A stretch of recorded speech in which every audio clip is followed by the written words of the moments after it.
আসসালামু আলাইকুম এভরিওয়ান। আজকে আমরা কথা বলবো 10 থেকে 12,000 টাকার মধ্যে দুই ব্র্যান্ডের সেরা দুটি phone, Infinix smart 9 versus Symphony Innova 30। এই দুটি ফোন নিয়ে দুটি ফোনের ভালো মন্দ দিক খুঁজে বের করে পার্ট বাই পার্ট কম্পেয়ার করে দেখব কোন ফোনটি সেরা আর সেরা। আপনারা দেখছেন আপনাদের প্রিয় চ্যানেল আকিকুল এরিয়া, সাথে আছে আমি আকিকুল। চ্যানেলটা সাবস্ক্রাইব করে চলুন কম্পেয়ার শুরু করা যাক। প্রথমে আমরা দুটি ফোনের রিলিজ ডেট দেখে নেই। ইনফিনিক্স ফোনটি 18 সেপ্টেম্বর 2024, আর অন্যদিকে সিম্ফনি ফোনটি 18 মার্চ 2024 সালে বাংলাদেশে রিলিজ করা হয়। তো চলুন এখন কম্পেয়ার শুরু করা যাক। Compare start. প্রথমে আমরা কথা বলবো ফোনগুলোর ডিজাইন নিয়ে। ডিজাইনে ইনফিনিক্স ফোনটিতে গ্লাস ফন্ট, প্লাস্টিক ফ্রেম এবং প্লাস্টিক ব্যাগ ইউজ করা হয়েছে এবং ফোনটির থিকনেস হচ্ছে 8 মিলিমিটার। ফোনটি dual nano SIM 2G 3G 4G supported. Weight মানে ওজন হচ্ছে 190 গ্রাম। অন্যদিকে ডিজাইনে সিম্ফনি ফোনটিতেও গ্লাস ফন্ট, প্লাস্টিক ফ্রেম এবং প্লাস্টিক ব্যাগ ইউজ করা হয়েছে এবং এই ফোনটির থিকনেস হচ্ছে 8.45 মিলিমিটার। এই ফোনটিও dual nano SIM 2G 3G 4G supported. Weight মানে ওজন হচ্ছে 193 গ্রাম। ডিজাইনের তুলনামূলক দুটা ফোনই মোটামুটি সেম টাইপের কাজ করেছে, তাই আমরা দুটা ফোনকে সেম জায়গায় রাখবো। তাই দুটা ফোনকে দিচ্ছি 8 পয়েন্ট। ডিজাইনে কেউ কার থেকে এগিয়ে গেল না, কেউ কার থেকে পিছিয়ে গেল না, দুটা ফোনই সেম জায়গায় থাকলো। চলে আসা যাক ডিসপ্লেতে। কথা বলা যাক ফোনগুলোর ডিসপ্লে নিয়ে। ডিসপ্লে হিসাবে ইনফিনিক্স ফোনটিতে ইউজ করা হয়েছে 6.7 ইঞ্চির HD+ IPS LCD 500 একটি ডিসপ্লে এবং ডিসপ্লেটি 16 মিলিয়ন কালার সাপোর্টেড। রেজুলেশন হচ্ছে 720x1612 পিক্সেল, 262 হচ্ছে PPI density. Screen and body ratio হচ্ছে 84.3%। ব্রাইটনেস হিসাবে থাকছে 500 নিটস এবং রিফ্রেশ রেট হিসাবে থাকছে হাই রিফ্রেশ রেট 120 হার্টজ, যা খুবই ভালো একটি দিক। অন্যদিকে ডিসপ্লে হিসাবে সিম্ফনি ফোনটিতে ইউজ করা হয়েছে 6.56 ইঞ্চির HD+ IPS LCD 500 ডিসপ্লেটিও, তবে এই ডিসপ্লেটি 16.7 মিলিয়ন কালার সাপোর্টেড। রেজুলেশন হচ্ছে 720x1612 পিক্সেল, 269 হচ্ছে PPI density. Screen and body ratio হচ্ছে 81.2%। ব্রাইটনেস হিসাবে থাকছে 500 নিটস এবং রিফ্রেশ রেট হিসাবে এখানে থাকছে 90 হার্টজ। ডিসপ্লেতে তুলনামূলক দুটা ফোনই মোটামুটি সেম টাইপের কাজ করলেও high refresh rate 120 hertz use করে অবশ্যই ডিসপ্লেতে কিছুটা এগিয়ে থাকবে ইনফিনিক্স। তাই ইনফিনিক্সকে দিচ্ছি 8.5 পয়েন্ট, আর অন্যদিকে সিম্ফনিকে দিচ্ছি 8 পয়েন্ট। ডিসপ্লেতে তুলনামূলকভাবে ভালো কাজ করে high refresh rate 120 hertz use করে এগিয়ে গেল ইনফিনিক্স, আর একটু পিছিয়ে থাকলো সিম্ফনি ফোনটি। এখন আমরা কথা বলবো ফোনগুলোর ক্যামেরা নিয়ে। প্রথমে আমরা রিয়ার ক্যামেরা নিয়ে কথা বলি। রিয়ার ক্যামেরায় ইনফিনিক্স ফোনটিতে ডুয়াল ক্যামেরা সেটআপ দেওয়া হয়েছে। মেন শুটার হচ্ছে 13 মানে হচ্ছে 13 মেগাপিক্সেল এবং সাথে একটি এআই লেন্স থাকছে এবং এখানে ভিডিও করা যাবে 1080 30 FPS এ। অন্যদিকে রিয়ার ক্যামেরায় সিম্ফনি ফোনটিতে ট্রিপল ক্যামেরা সেটআপ দেওয়া হয়েছে। মেন শুটার হচ্ছে 108 মেগাপিক্সেল, অনেক বড় সড়ো একটি মেন শুটার ইউজ করা হয়েছে এবং সাথে 2 মেগাপিক্সেল ডেপথ সেন্সর এবং একটি এআই লেন্স থাকছে এবং এখানেও ভিডিও করা যাবে 1080 30 FPS এ। Rear camera triple camera setup সহ অনেক বড় সড়ো মেন শুটার ইউজ করে অবশ্যই এগিয়ে থাকবে সিম্ফনি, তাই সিম্ফনিকে দিচ্ছি 9 পয়েন্ট, আর অন্যদিকে ইনফিনিক্সকে দিচ্ছি 7 পয়েন্ট। রিয়ার ক্যামেরার তুলনামূলকভাবে অনেক ভালো কাজ করে অনেকটা এগিয়ে গেল সিম্ফনি, আর পিছিয়ে থাকলো ইনফিনিক্স ফোনটি। চলে আসা যাক ফ্রন্ট ক্যামেরায়। কথা বলা যাক ফোনগুলোর ফ্রন্ট ক্যামেরা নিয়ে। ফ্রন্ট ক্যামেরায় দুইটা ফোনই একদমই সেম টাইপের কাজ করা হয়েছে। দুইটা ফোনে ইউজ করা হয়েছে 8 মেগাপিক্সেল একটি ক্যামেরা এবং দুইটা ফোনে ভিডিও করা যাবে 1080p 30 FPS এ। ফ্রন্ট ক্যামেরায় দুইটা ফোনই সেম টাইপের কাজ করায় আমরা দুইটা ফোনকে সেম জায়গায় রাখবো, তাই দুইটা ফোনকে দিচ্ছি 8 পয়েন্ট। ফ্রন্ট ক্যামেরায় কেউ কারোর থেকে এগিয়ে গেল না, কেউ কারোর থেকে পিছিয়ে গেল না, দুইটা ফোনই সেম জায়গায় থাকলো। এখন আমরা কথা বলবো ফোনের একটি গুরুত্বপূর্ণ বিষয়, র্যাম, স্টোরেজ এবং প্রাইস নিয়ে। র্যামে ইনফিনিক্স ফোনটি দুইটি ভ্যারিয়েন্টে অ্যাভেলেবেল, 3GB এবং 4GB এবং সাথে আরও ভার্চুয়াল 3GB সাথে 5GB এবং 4GB সাথে আরও 4GB ভার্চুয়াল র্যাম ইউজ করা যাবে। এবং স্টোরেজেও দুটি ভ্যারিয়েন্টে অ্যাভেলেবেল, 64GB এবং 128GB। স্টোরেজ টাইপ হচ্ছে eMMC 5.1। মাইক্রো SD মানে হচ্ছে এক্সট্রা মেমোরি কার্ড ইউজ করা যাবে। ভিডিও অফিসিয়াল প্রাইসে ফোনটি দুইটি ভ্যারিয়েন্টে অ্যাভেলেবেল, 9,999 টাকা 364 এবং 11,999 টাকা 428। এই দুটি ভ্যারিয়েন্টে ফোনটি বাংলাদেশে অ্যাভেলেবেল। অন্যদিকে সিম্ফনি ফোনটিও র্যামে দুইটি ভ্যারিয়েন্টে অ্যাভেলেবেল, 6GB এবং 8GB এবং স্টোরেজে একটি ভ্যারিয়েন্টে অ্যাভেলেবেল, 128GB। স্টোরেজ টাইপ হচ্ছে eMMC 5, যা খুবই ভালো একটি দিক। মাইক্রো SD মানে হচ্ছে এক্সট্রা মেমোরি কার্ড এখানেও ইউজ করা যাবে। ভিডিও অফিসিয়াল প্রাইসে এই ফোনটিও দুইটি ভ্যারিয়েন্টে অ্যাভেলেবেল, 11,699 টাকা 628 এবং 12,699 টাকা 828। এই দুটি ভ্যারিয়েন্টে ফোনটি বাংলাদেশে অ্যাভেলেবেল।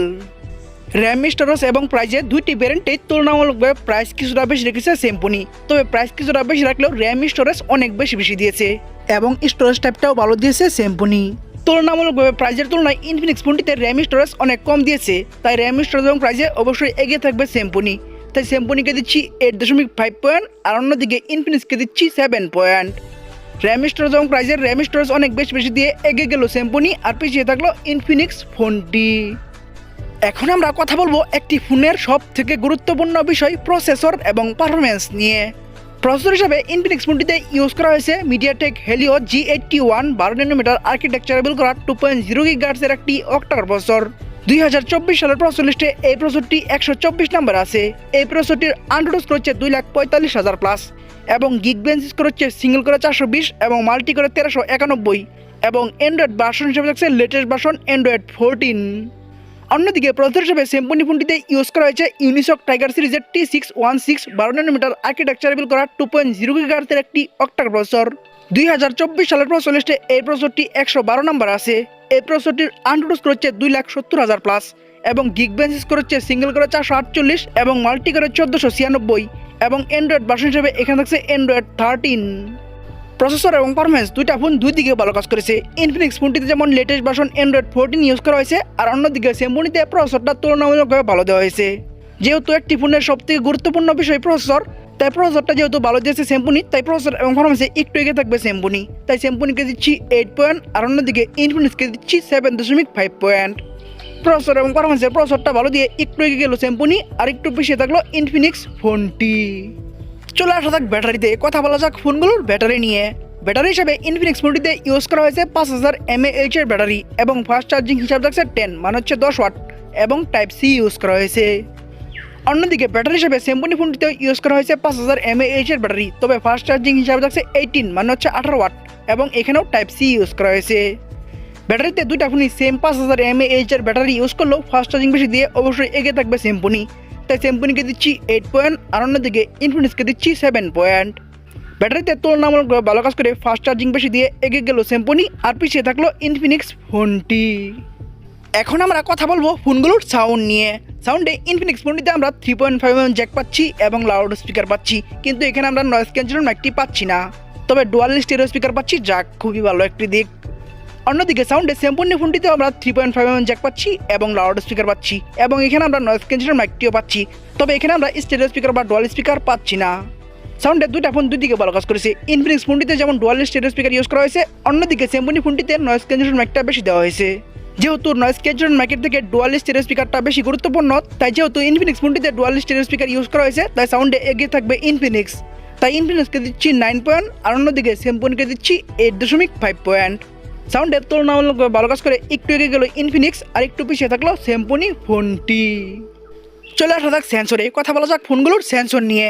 সেন্সরের দুইটা ফোনই একদমই সেম টাইপের কাজ করা হয়েছে। দুইটা ফোনই ইউজ করা হয়েছে সাইড মাউন্টেড ফিঙ্গারপ্রিন্ট এবং দুইটার একটা তোমরা জাইরোস্কোপ সেন্সরটি পাচ্ছি না। সেন্সরের দুইটা ফোনই সেম টাইপের কাজ করায় আমরা দুইটা ফোনকে সেম জায়গায় রাখবো, তাই দুইটা ফোনকে দিচ্ছি 8 পয়েন্ট। সেন্সরে কেউ কারো থেকে এগিয়ে গেল না, কেউ কারো থেকে পিছিয়ে গেল না, দুইটা ফোনই সেম জায়গায় থাকলো। আমরা ভিডিও শেষের দিকে চলে এসেছি। শেষের দিকে যা হয় তা হচ্ছে রেজাল্ট নিয়ে কথা বলতে হয়। রেজাল্ট থেকে বোঝা যায় কে কে গেল কে পিছিয়ে গেল। তো চলুন এখন আমরা ফোনগুলোর রেজাল্ট নিয়ে কথা বলি। প্রথমে আমরা ইনফিনিক্স স্মার্ট 9 এই ফোনটির রেজাল্ট নিয়ে কথা বলি। এই ফোনটি ডিজাইন হচ্ছে 8, ডিসপ্লেতে 8.5, রিয়ার ক্যামেরায় 7, ফ্রন্ট ক্যামেরায় 8, র্যাম স্টোরেজ এবং প্রাইসে 7, প্রসেসরে 7.5, ব্যাটারিতে 7, সাউন্ডে 9, সেন্সরে 8। ওভারঅল মাই পয়েন্ট আমি তাদেরকে দিচ্ছি 8 পয়েন্ট। অন্যদিকে স্যামসুং ইনোভা 30 এই ফোনটির রেজাল্ট হলো ডিজাইন পাচ্ছে 8, ডিসপ্লেতে 8, রিয়ার ক্যামেরায় 9, ফ্রন্ট ক্যামেরায় 8, র্যাম স্টোরেজ এবং প্রাইসে 8.5, প্রসেসরে 8, ব্যাটারিতে 8, সাউন্ডে 8.5, সেন্সরে 8। ওভারঅল মাই পয়েন্ট আমি তাদেরকেও দিচ্ছি 8 পয়েন্ট। ওভারঅল মাই পয়েন্টে দুইটা ফোনকে সেম জায়গায় রাখার কারণ হচ্ছে দুইটা ফোনই তুলনামূলকভাবে ভালো কাজ করেছে। তো চলুন এখন আমরা মেন রেজাল্ট মানে হচ্ছে টোটাল পয়েন্ট নিয়ে কথা বলা যাক। টোটাল পয়েন্টে ইনফিনিক্স স্মার্ট 9 এই ফোনটি টোটাল পাচ্ছে 78 মানে হচ্ছে 78 পয়েন্ট। অন্যদিকে স্যামসুং ইনোভা 30 এই ফোনটি ইনফিনিক্সের থেকে 4 পয়েন্ট বেশি পেয়ে 82 মানে হচ্ছে 82 পয়েন্ট পেয়ে আজকের দিনে আশা হলো স্যামসুং ইনোভা 30 এই ফোনটি। আপনাদের কারো বাজেট 11-12 হাজার টাকা হলে আপনারা স্যামসুং ইনোভা 30 এই ফোনটি চয়েস করতে পারেন, আর যদি কারো বাজেট 10,000 টাকার নিচে হয় তাহলে ইনফিনিক্স স্মার্ট 9 এই ফোনটি চয়েস করতে পারেন। তবে প্রাইস অনুযায়ী খুবই ভালো কাজ করে আজকের উইনার হলো স্যামসুং ইনোভা 30 এই ফোনটি। তো বন্ধুরা ভিডিওটি কেমন লাগলো, ভালো লাগলে একটি লাইক দিয়ে কমেন্টস করবেন, ফেসবুক পেজে বলে দিবেন, ইউটিউব চ্যানেলে সাবস্ক্রাইব করে পাশে থাকা বেল আইকনটি অন করে দিবেন এবং পরবর্তী ভিডিও দেখার জন্য আমন্ত্রণ জানিয়ে এখনকার মতো বিদায়। আল্লাহ হাফেজ।